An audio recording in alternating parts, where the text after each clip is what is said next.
12ই ফেব্রুয়ারির যে নির্বাচন, সেই নির্বাচনে নির্বিঘ্ন পরিবেশ নিশ্চিত করা যেমন দায়িত্ব রয়েছে, সেই সঙ্গে প্রধান উপদেষ্টা প্রতিশ্রুতি দিয়েছেন ঐতিহাসিক এবং ইতিহাসেরা নির্বাচন করবেন, সেটি কতটা সফলভাবে করতে পারবে, শেষ কথা বলবেন।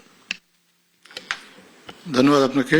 আমরা এতক্ষণ আলোচনা করেছি, কিন্তু একটা বিষয়ে আমরা এক মিনিটের জন্য আসলে প্রসঙ্গ হিসেবে আনিনি, সেটা হচ্ছে গণভোট। আমাদের অথচ আমাদের জুলাইয়ের যে অন্যতম অঙ্গীকার, তার একটা অঙ্গীকার ছিল সংস্কার, এবং এই সংস্কারের জন্য আমাদের গণভোটটা খুব অপরিহার্য। তো আমাদের আপিল থাকবে সরকারের পক্ষ থেকে সবার কাছে, আপনারা জনগণ, আপনারা যারা ভোটার আছেন, আপনারা ভোট কেন্দ্রে আসবেন।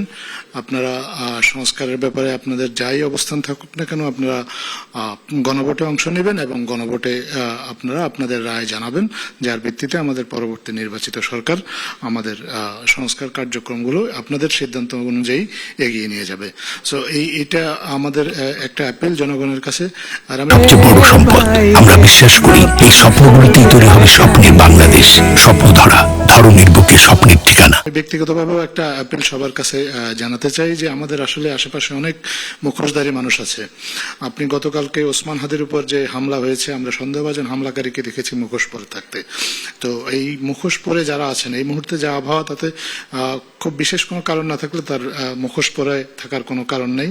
তো মুখোশধারী যারা আছেন তাদেরকে আপনারা চিনে রাখবেন, তাদের মুখোশ পরাটার কারণটা দেখবেন। এটা লিটারাল সেন্সে হতে পারে, আবার সিম্বলিক অর্থেও হতে পারে। লিটারালি যারা এই মুহূর্তে মুখোশ পরে ঘোরাফেরা করছেন, তাদেরকে সন্দেহ করার যথেষ্ট কারণ থাকতে পারে।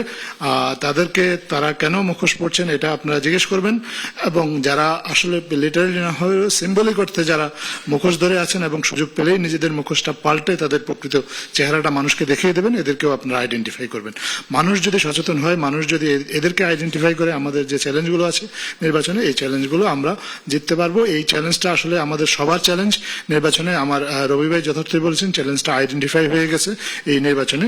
এখন এই চ্যালেঞ্জটা ওভারকাম করাটাই হচ্ছে আমাদের দায়িত্ব, এবং এইটা সরকারের একার পক্ষে সম্ভব না। এখানে 3টা রাজনৈতিক দলের প্রতিনিধি আছেন। আমরা আপনাদের কাছেও একই রকম আহ্বান জানাই, আপনারাও আমাদের গণতন্ত্রের স্বার্থে, দেশের স্বার্থে, জাতীয় স্বার্থে এই ব্যাপারে সহযোগিতা করবেন এবং আমাদের ভোটারদেরকে উদ্বুদ্ধ করবেন। ধন্যবাদ। অসংখ্য ধন্যবাদ।